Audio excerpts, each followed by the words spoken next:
So friends, AP government తీసుకొచ్చిన ఈ యొక్క వాట్సాప్ గవర్నెన్స్ ఎలా పనిచేస్తుంది అనేది మనం ఇప్పుడు తెలుసుకుందాం. సో సేవల మీద క్లిక్ చేస్తే మనకు కావాల్సిన సేవలు అనేవి ఆప్షన్స్ అయితే మనకి కనబడుతూ ఉంటాయి. ఇందులో మనకి విద్యా సేవలు, ఫిర్యాదు, ఏపీఎస్ఆర్టీసీ, ఎనర్జీ, సిడిఎంఏ, రెవెన్యూ మొదలగు అన్ని సేవలు అయితే ఉన్నాయి. సో మొట్టమొదటిసారిగా ఇక్కడ ఉన్న విద్యా సేవలు ఉంది కదండి, ఆ విద్యా సేవలు అనేది వాటి మీద అయితే నేను ఇప్పుడు క్లిక్ చేస్తున్నాను. ఆ విద్యా సేవలు అనేది ఎలా పనిచేస్తుందో చూడండి. ప్రజెంట్ ఎగ్జామ్స్ ఏదైతే జరుగుతున్నాయో దానికి సంబంధించింది అయితే మన డిస్ప్లే అవుతుంటుంది. దానికి సంబంధించిన హాల్ టికెట్ అయితే మీరు డౌన్లోడ్ చేసుకోవచ్చు. దీని గురించి మీరు ఇంటర్నెట్ సెంటర్కి అయితే వెళ్ళక్కర్లేదు. దాని మీద క్లిక్ చేసి మీ హాల్ టికెట్ నెంబర్ ఎంటర్ చేస్తే మీకు ఒక హాల్ టికెట్ అనేది వెంటనే వచ్చేస్తుంది. సో లేదా దానికి సంబంధించిన వెబ్సైట్లోకి వెళ్తే మీ యొక్క హాల్ టికెట్ అనేది మీరు డౌన్లోడ్ చేసుకోవచ్చు. ఒకవేళ హాల్ టికెట్లు మిస్ అయితే ఈ యొక్క నెంబర్ ద్వారా డౌన్లోడ్ చేసుకోవచ్చు. నెక్స్ట్ దేవాలయ బుకింగ్.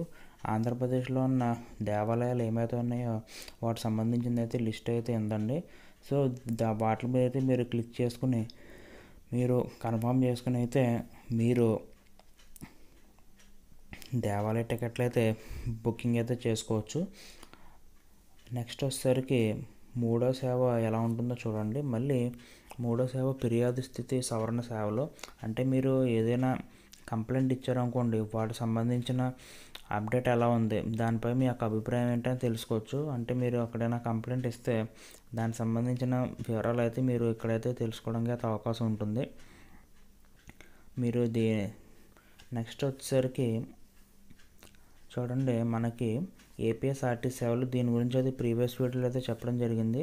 సో మీరు బస్ టికెట్ బుకింగ్, అంటే మీరు ఆంధ్రప్రదేశ్లో ఏ ఊరు నుంచి ఏ ఊరు వెళ్ళాలనుకుంటున్నారు దానికి, అలాగే మీరు ఏ ఊరు నుంచి ఇంకో ఊరు వెళ్ళాలనుకోవట్లేదో దానికి సంబంధించి క్యాన్సిల్ చేసుకోవచ్చు. నెక్స్ట్ వచ్చేసరికి పౌర సేవలు సంబంధించి ఎనర్జీ సేవలు.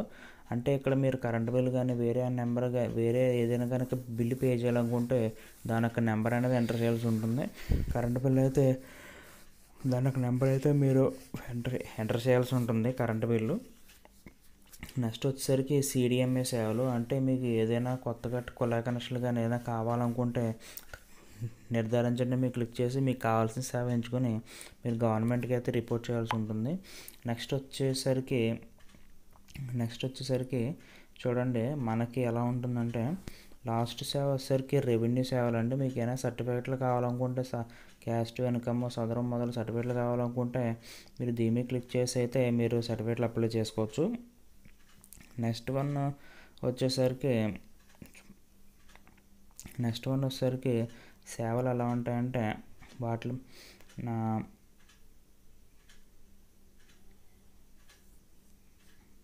సో సేవా విధానంకి వచ్చేసరికి మనకు ఆరోగ్య కార్డు సేవలు. మనకు ఆరోగ్య కార్డు సంబంధించిన సేవలు ఎలా ఉన్నాయో, అంటే మీరు ఒక కొత్త ఆరోగ్య కార్డు అప్లై చేసుకోవడం లేదా ఆరోగ్య కార్డు స్థితి ఎలా ఉందో తెలుసుకోవచ్చు.